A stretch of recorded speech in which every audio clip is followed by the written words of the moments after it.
'97 we were already bored by being in a normal rock band, and we already, you have to imagine, in '97 we already played 7 years together. Yeah, the drummer and Michael Holzgruber and the now bass player Markus Kinzel, and then we met a new guy called also Wolfgang, like me. And he was also capable of playing several things. So we said, we don't want to be a band with the dedicated bass player, the guitar player who is waiting for the solo and stuff. We don't want to have this anymore, because we also were under a heavy influence of club music, electronic music. At the same time, we didn't want to be a project. We still wanted to keep a band. So we tried all those influences to put together, and actually I was the singer, yeah. And I said I don't want to be the center of the live appearance anymore. Let's be something like a crew, or something like a bunch of people on stage, like a laboratory, yeah. And then also an old schoolmate of us was studying visual arts. And under the influence of club visuals, we said we want to combine all this together in a way where we are still feeling a band, but also getting people to move. And we don't want to be a rock band, but we want to rock people. Yeah. So fight the cliches and create a new atmosphere for yourself. And this happened '96, '97. And when we released our first music, we were put in a pot with other projects which were more or less more electronic. Yeah. And since we started from the beginning also recording our music in our own facilities, and we started also to work with loops, so we picked up a lot of electronic production. People had a problem when they listened to the record that we are imagining that we are a band. When they saw us live, they were, oh, you're not a DJ duo, oh, you're 6 people, yeah. And for us, I mean, it became an advantage because we're still here and hypes come and go. And also, I mean, right now we are not 18 anymore, so we try music that is also growing up with us. We try to grow with our music, yeah. And now with Superluminal, yeah, we are in a situation where we can pick up either some rock attitudes, or we go back into more bass, Latin, electronic sounds. And for Superluminal, we wanted to have a more psychedelic, floating atmosphere. And our singer since 2005, Manu Bayer, he's on board, and he was delivering very poetic comments on world situation right now, mainly about the speed of data, the speed of impressions flushing onto us. And we, as humans, we are not able to update ourselves. We have to figure out to make sense out of all those impressions. And that's the main theme of the album.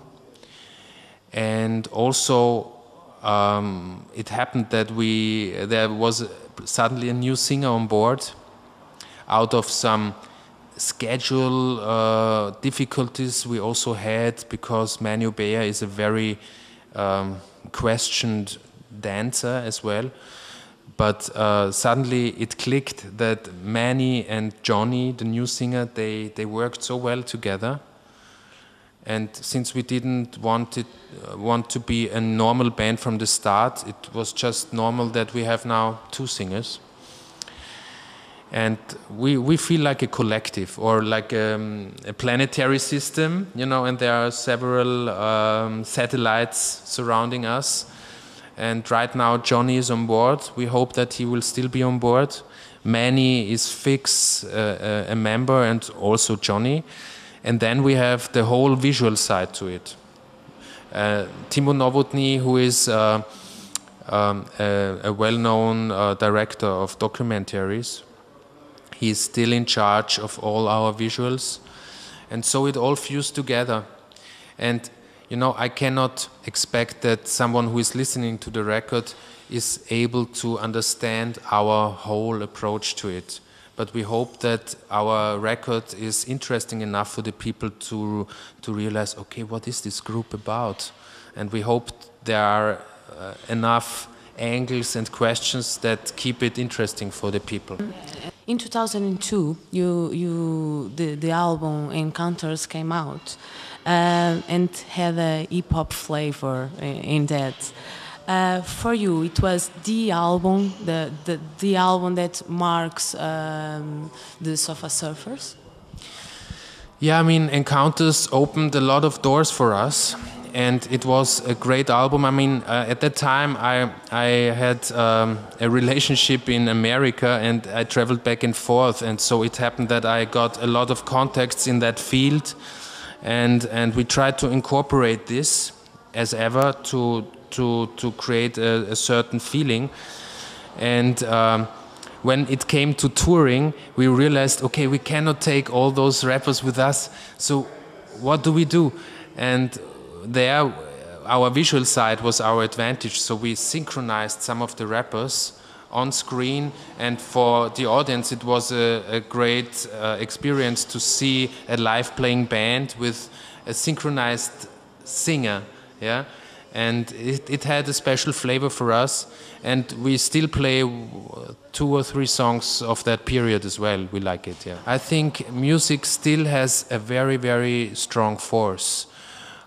It's just up to the musicians and to the journalists and to the event promoters to keep it that way and to not water it down to some rock and roll grandma party, yeah. Sometimes, you know, I think it's not so much the case in the festivals here. I think here in Portugal you have quite a good lineup sometimes. Yeah, you have good festivals. In Austria, I see the problem right now, and also Germany, that the headliners are the same headliners like 20 years ago.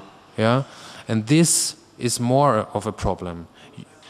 Everyone, I mean, also and now I enter the economic side, I think the promoters have to be more brave, and they should also bring in more new talent, and trust also the audience that they will come, yeah.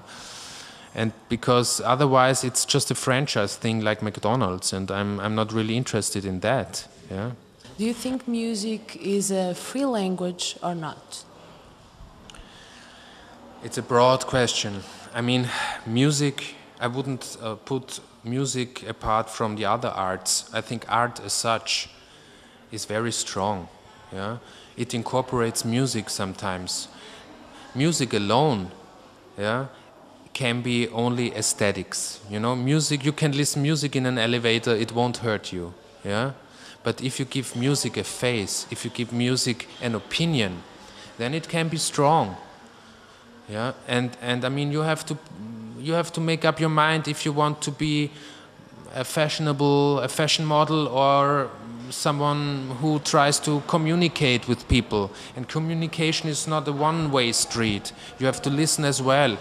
Yeah, and I mean, regarding Pussy Riot, I see them rather an art project than a music project, in the sense that they made a real point. They fused the fact that a guy who is masquerading his dictatorship is working together heavily with the church, yeah?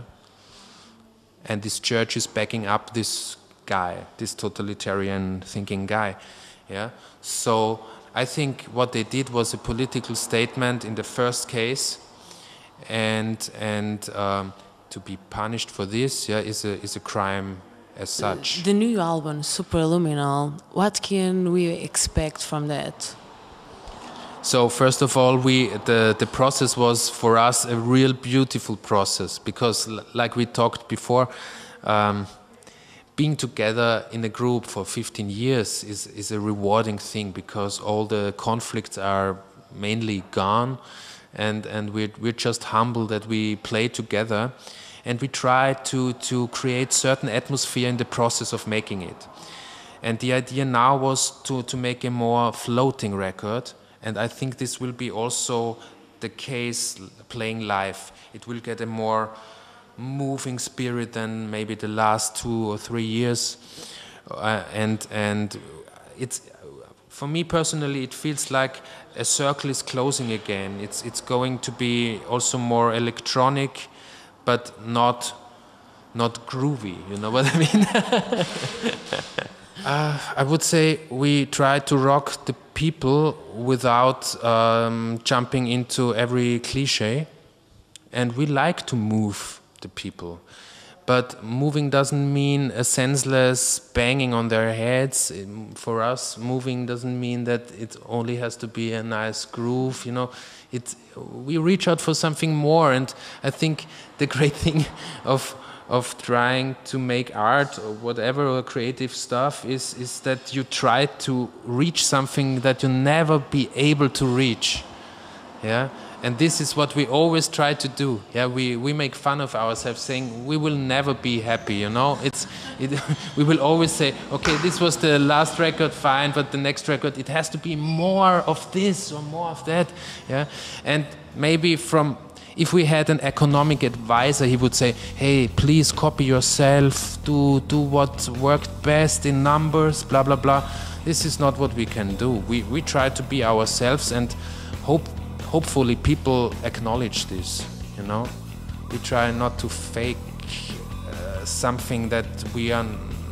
I mean, I'm not the guy from 2002 anymore. That's it.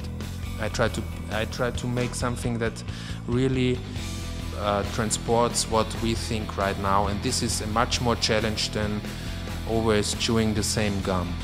I think we had to, for this record, we had to go somewhere else than in our hometown.